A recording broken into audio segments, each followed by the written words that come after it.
Welcome back to another episode of Entrepreneurship Now. This is the podcast for purpose driven entrepreneurs who are ready to attract aligned clients, build better systems, convert consistently, and scale to meet their financial goals. I am over the moon excited today because I have a guest that I have had the pleasure of working with for quite some time. And she is doing such important work because she's in the mental health space. And mental health is one of those things right now that we need to be having more conversations about. I think COVID definitely shined a massive light on the need of having real conversations about mental health. So today is going to be a little bit different. You guys know I'm your host, LaShay LaRue.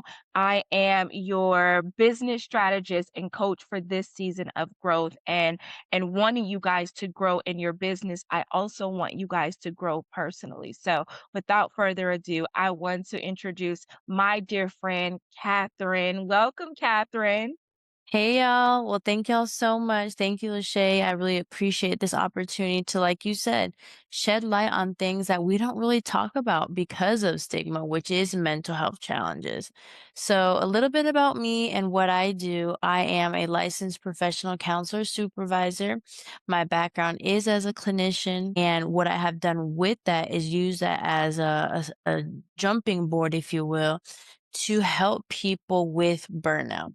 A lot of times when people are burnt out, they're like, man, I don't have any hope. I'm just going to keep on pushing and not see the other side of like being able to achieve work life balance, being able to find that rest and restoration that they may need weekly or even little micro rest moments throughout the day. So Hope is actually my business's namesake, Sparrow. SPERO, psychological services. What I help people do is find the hope and finding the balance within basically getting rid of burnout. I love that. And I love how thoughtful you were in the name that you chose for your business. The world has gotten so toxic in so many different ways. The toxicity of this world we live in right now is the exact reason why this podcast even exists. So for you to be proactively just showing people hope and guiding them on their journey towards hope, I love that. And you were intentional. And when it comes to the topic of mental health, there are so many things that you could talk about, but you chose burnout. Tell me a little bit more about that and your path to becoming the go to coach for burnout. The reason I chose burnout is because I experienced it myself. Working a 9 to 5 and then having to work extra hours because I was fighting against microaggressions and not having that cultural felt safety. Basically, I had two jobs if I really wanted to look at it like that. Because being having the pressure to overperform and that be the baseline and that be the norm, I couldn't do it anymore. And honestly, that was a pivotal point in my career for me to choose to be a full-time entrepreneur. So I really do think I'm subject matter expert as it pertains to overcoming burnout because I did. I was able to crack the code, if you will, and to really find that balance with being a working mother and stuff like that, because that's important to me. Yes, and it's one thing for us to get ourselves through the hurdle, through the storm, but to get ourselves through and then look back towards those who are going through the same thing that we have been through, that's definitely something that is very commendable. But as a person who, like you, experienced burnout, I also know that for high achievers, a lot of times we don't call it that. We Mhm. call it busy, right? Oh, yes. So for those high achievers out there who really think that, oh no, this is just my busy season, right? I'll rest, I'll do some self-care later on when I'm not so Yes. busy. How do we distinguish between the two? How do we know if this is a busy season or if we're really on the brink or way past burnout? That's a good way to look at it, being able to differentiate between, am I just, is it a busy season, or am I actually at burnout or surpassed it? I would even add people that are busy and or people that are perfectionists. Because if you're a perfectionist, you will push yourself until whatever you are producing is to a standard that, let's be honest, is unrealistic. Perfection cannot be reached. It's a social construct. I go on about it for days. But basically, the way you would know is your body would tell you if you're having some anxiety, if you're having trouble with sleep, if you're having mood irritability, if you're having chest pains, if you're having brain fog. So I would always say check in with your body first. And your body will, a lot of times, 9 out of 10 times, tell you how far along you are with burnout, because it's something. Honestly, if your body's yelling at you, telling you to sit down, oh, you have surpassed the level of burnout. Now, a way to prevent from you to get past burnout is catching it before it happens. So that's what I teach people how to do.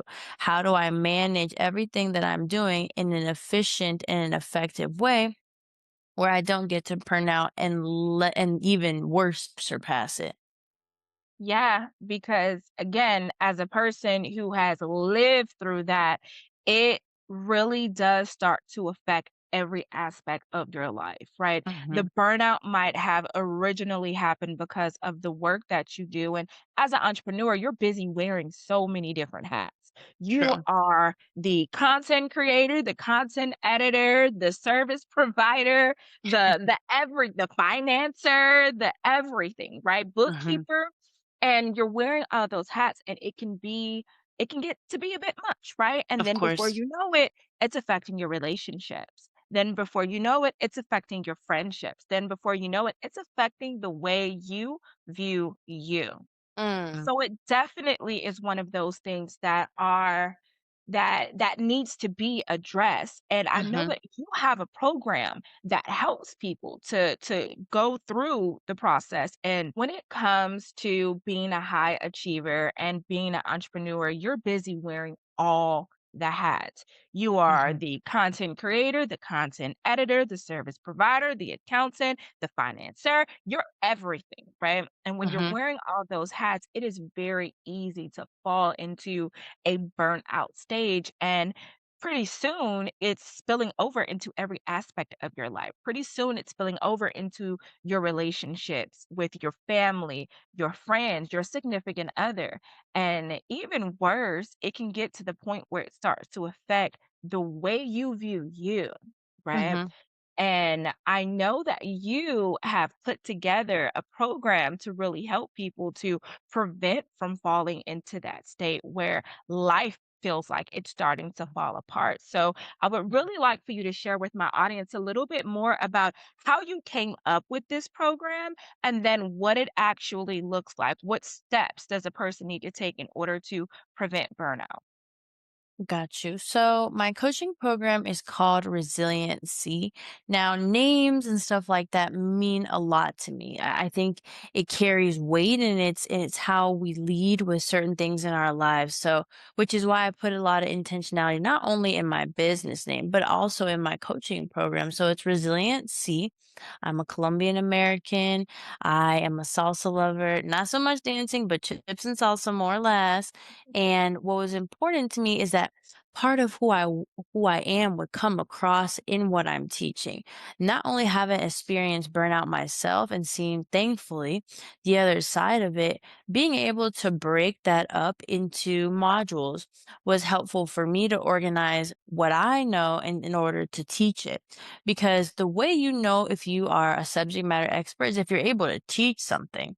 You can know all the things, but if you're unable to explain it to somebody else, then it's just knowledge that isn't going anywhere, to, honestly. So what I've done is really hone in on what is emotional intelligence and how can you build that up, and how does that create insight into where you are with burnout? How can you set boundaries? Because if your boss is telling you at 5 p.m., hey, can you do this one thing? what's a nice way to say, no, I will not. Even walking through that process and looking at conflict resolution, because that can be very stressful if you're having conflict that you're unable to manage, whether it be because of communication style or because of lack of cultural felt safety. Those are spaces that I help students navigate. I love it. I love it. I absolutely love it. And at the very end, you mentioned something so important. It's helping students with that culturally felt safety. That's another thing that I know as a Black American woman that very often you feel like you have to push harder. You Yeah. have to do more. You have to go above and beyond in order for you just to be considered worthy. That's kind Mhm. of like the basis point, right? And one of the things that I know that you've been doing with your program is expanding outside of just the individual work. You've Mhm. actually been helping some organizations and businesses in order Mhm. to create that culturally felt safety where people can show up as themselves in a professional way. Mhm. And it actually benefits the business. So I really want you to talk to the audience a little bit more about that on steps that a person can take in order to create a more inclusive Mhm. environment for their employees, especially because right now the world is so divisive. Mhm. Mhm. Well, what I think is helpful in step one is to allow people to show up as their authentic selves and not judging because of that.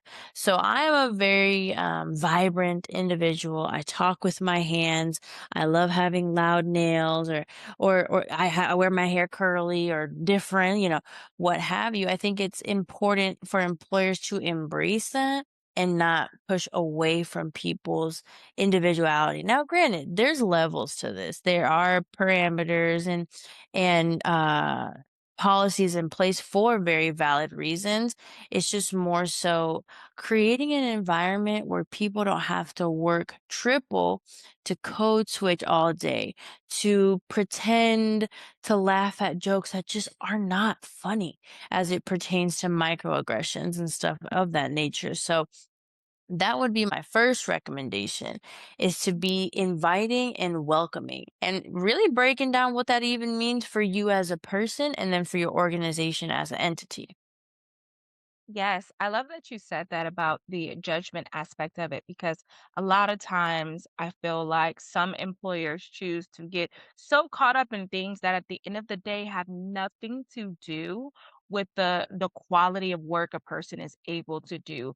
Mhm. Literally has nothing at all to do. I agree with you. There are levels to it, and when it does start to cross that line where it is affecting that individual's productivity or the productivity of those around them. I think there are a lot of things that we do need to lighten up a bit on. True. And I would have the opinion that that is one of the best things to come out of the world changing so much Mhm. during the time of COVID because it really showed people, as far as employers, that you got to be a little bit more flexible. Got to be a little bit True. more flexible when it comes to your employees, and also employees started really asking the questions of fulfillment. Yes.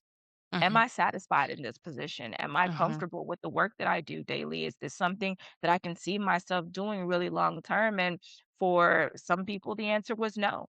And some people, the Yes. answer was no, and they decided to move around. And some of that probably was because of burnout, probably was Mhm. because they were stretched a little bit too thin. So, right now, for a second, I really want to talk to that person who is in that burnt out phase, right? They didn't get a chance to meet you 6 months ago, right? And right now they feel like the weight of the world is sitting on their shoulders. What Mhm. advice do you have for that person? I would say acknowledge that you can't do it all at the same time. I think a lot of this in managing burnout and setting boundaries and conflict resolution, you need to have a high level of self-awareness. Because if you don't know how you're feeling, or you're invalidating how you're feeling, or you don't have an openness to even move with that, it's going to be hard to even address something you don't think is an issue.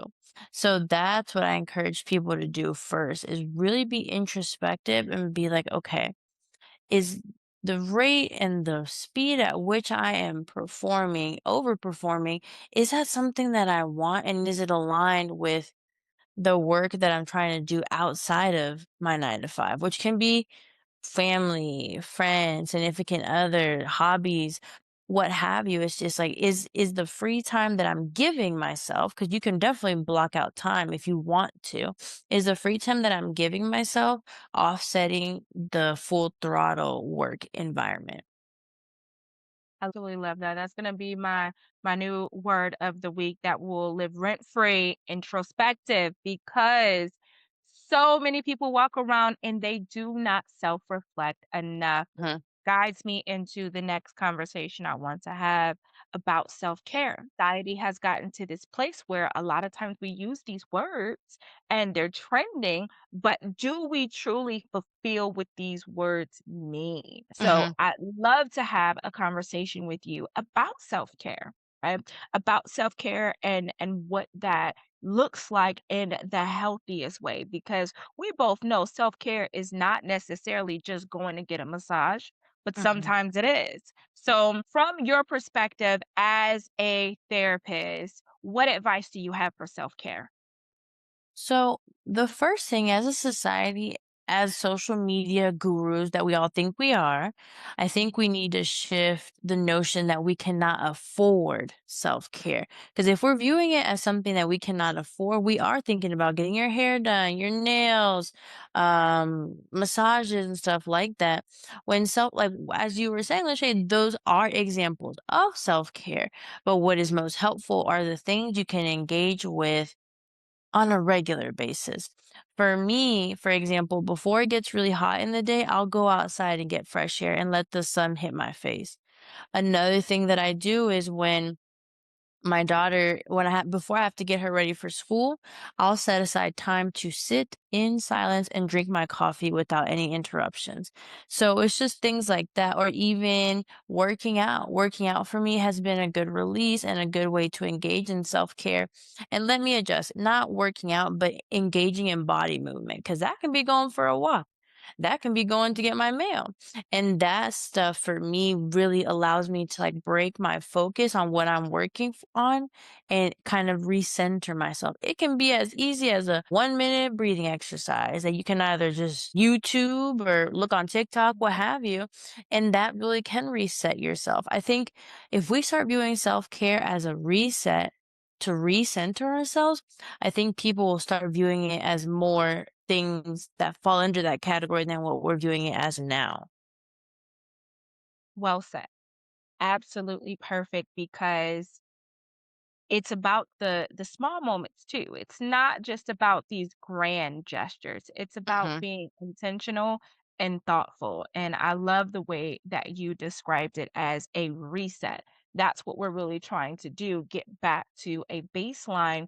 So it's not about just following the latest trend. It's not about just showing up to the hottest restaurants, because mhm. sometimes those things can be more stressful than they are True. healing. I know for me, I was actually having this conversation with my mom.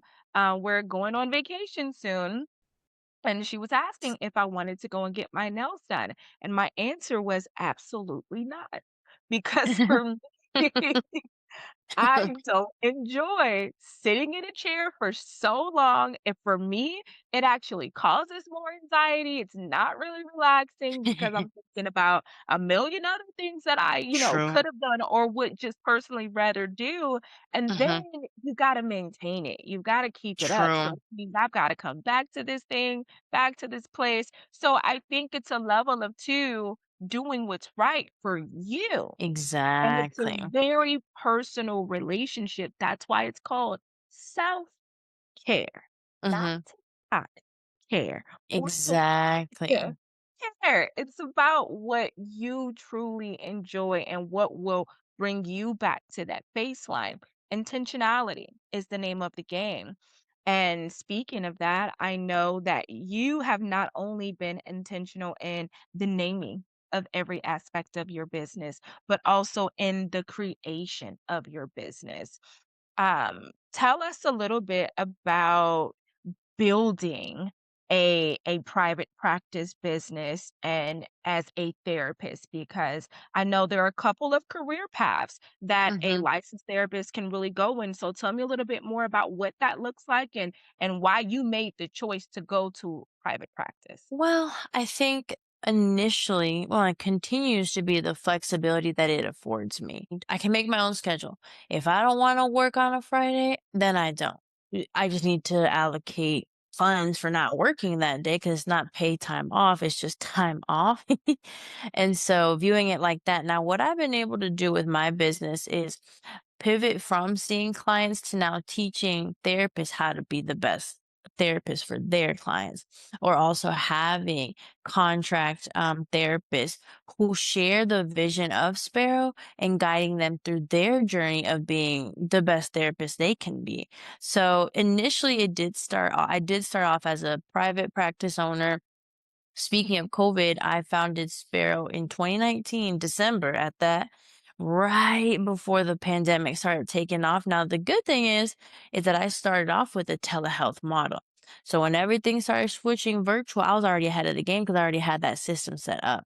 So that was something that I was very thankful for. And I think it allowed me the foundation to grow by seeing what type of revenue I could get as a private practice owner that only saw clients. So it was a bit of, I don't want to call it an experiment, but it was more so data that I collected, which then showed me, well, I actually want to help people on a larger scale or on a different scale, on a different level, which is what prompted me to create my coaching program.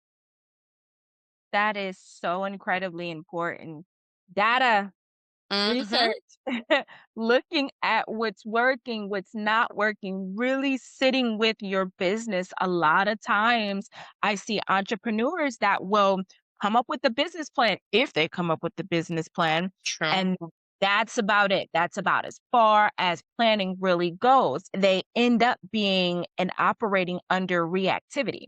They're Mm-hmm. just reacting to things as they happen. But when you constantly sit with your business and ask yourself those important questions of what is it that I enjoy? Where is the majority of my money coming from? Where's Mm-hmm. the intersection between the two of those? Let's True. double down on what's working. Let's remove what's not working, right? What feedback am I getting from my audience? Because Mm-hmm. there are a lot of product potential and feedback from your audience when you regularly sit with those things with your business. And when I say regularly, I'm not talking about once every 5 years. I'm not even Mm-hmm. talking about once a year. I'm talking about monthly, ideally, quarterly is the bare minimum, in my opinion. True. It's not difficult to reach those financial goals. We talk about scaling, right? Scaling to Mm-hmm. meet financial goals is a part of the conversation. This is how that becomes a reality by Mm-hmm. actually having your finger on the pulse of your business and making informed decisions. So I love that you shared that. You also mentioned about expanding, and you're really creative in the way that you decided to expand. So you didn't just go off and say, I'm going to hire a bunch of people. You did something a little bit different. So tell my audience a little bit more about that and what that looks like for your business. Well, I think at least in my approach to being a business owner, I had to be able to sustain this business myself before I started putting in different variables, which would include employees. I had to really see what is it that I'm trying to do here with my business?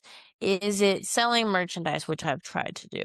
Is it doing purely psychological evaluations? So a lot of those things not only take self reflection, but market analysis. Are people really going out of their way to buy mental health apparel? From my research, not really. And so, is that going to be something I should allocate time and money to? I came up with no. And so, even stuff like that, I had to really sit with, is what I'm doing align with what I want to do? And is what I want to do align with where I want to be? Mhm. I absolutely love that because often people think of scalability and they focus on the money aspect of it. Mhm. I just want to make more money or X amount of dollars. But you can make $1 million and spend $1 million and True. never have time to enjoy a single dollar that you spent. But Mhm. truly creating a business system that Mhm. is scalable and sustainable, that's the real key. I love how intentional you were about that process for your business. And you Mhm. guys keep in mind, these things look different for every individual. Just like self care, it's all about you and what works best for your situation. So, Mhm. really, really think about when it comes to scaling, what does that look like for you? Mhm. Making sure that we do it in a sustainable way. It doesn't matter what industry that you're in. That is a truth. That is a God-given truth that needs to be sustainable. Mhm. And speaking of that, and creating businesses that are sustainable, we all know that it's nothing that we can really do ourselves and by ourselves. And I know that God plays a tremendous role in my personal journey and giving me that extra energy and boost that I need to keep me out of burnout, but also allow me to engage proactively in a busy season to Mhm. achieve that financial goal that I may have with my business. Tell me a little bit more about what that relationship looks like for you and your business. Well, my faith is paramount and my relationship with God is paramount to anything that I do, whether it be personally, professionally, anything as a parent, all of those things. I lean a lot on my faith. Now, for example, with Sparrow, I was like, gosh, I had a lot of self doubt. And it sounds cheesy and cliche, but I really had to let go and let God and acknowledge that it was going to take more than just one leap of faith. Quitting a 9 to 5 was the scariest leap of Mm. faith. I think there's more that I can still do as it pertains to trusting that God's got me. And I think also knowing that He has created a vision and a plan for my life, that I just need to acknowledge that as long as I do my part, continue pushing on my end, God will take me to the next level. He's got the rest. Yes, God loves to reward us for doing the work. He loves to reward our obedience, Hmm. but it takes our obedience. A lot of times Exactly. we get caught up in the vision of it all and we feel the weight of the vision. And what creates that self doubt is thinking that we're supposed to create that vision into reality on our own, right? Hmm. That's why we doubt ourselves, but there's never a reason to doubt God. God is always going to show up. And that's Hmm. something that I know for me, I've been having to lean a little bit more into and really ask myself what that looks like, really embody the idea that God is the owner of my business and I am just Hmm. the steward. My responsibility is just to take every aspect of this business to the owner and ask the owner, True. "Hey, what direction do you want me to go in with this? Hey, Lord, just thought you should know the business has this going on." And the same way that, Exactly. we would do. And what's so crazy is that we find it so easy to do these things when we're working for somebody else. When Hmm. you're working Hmm. for somebody else, it's easy to customers going off. Let me go ahead and go tell the manager, hey, I need you to come in here and you probably need to deal with this. But then we become entrepreneurs and we don't take it to the manager. We don't take it to the Exactly. owner, of the business. It was a devotional that I was reading fairly recently that really kind of shined a light on that concept for me. And I had to sit with myself and realize, huh, I pray all the time, but I really don't think I pray that much about those types of things. And be Yes. honest, and be transparent about it because there aren't a lot of conversations like what we're having right now about this, True. right? I had never had a conversation with another entrepreneur about God being the owner of your business and you being the Hmm. steward, right? And that is why I am so grateful to have you here and for us to be having this conversation because one of the other things that God wants for us is fellowship, That's is the for thing. us to be networking and not networking in terms of just going through the process and networking, but True. truly adding to your community, people Hmm. who building these lifelong relationships where we're able to feed off of each other. And You're definitely given such incredible value. And I know that my audience right now is feeling very, very motivated, very Mhm. motivated. Um, I want to talk about when we're going through those difficult times, what is some advice that you have to help those who are motivated now, but how do we carry that motivation outside of just this conversation? I think it goes back to remembering your why, whether it be acknowledging who is giving you the tools to be successful, which in my opinion is God, whether it be what would prompt you to even become an entrepreneur, what's prompting you to start this journey. For me, a lot of times when I get frustrated or when I get discouraged, and I'm like, I don't know if I can do this. I'm like, why am I wanting to do this? Why am I on this journey? And for me personally, it's to spend more time with my child. I mean, I truly believe if I would be working a 9 to 5, I would not be able to take her to gymnastics that starts at 5. I would not be able to take her to her swim class that starts at 4:30. There's just no way. And so being able to acknowledge she is my why, and I know the Lord will continue to show favor in my life, being able to combine that when I do get discouraged and create and make that be my motivation. I love that. That is an incredible why.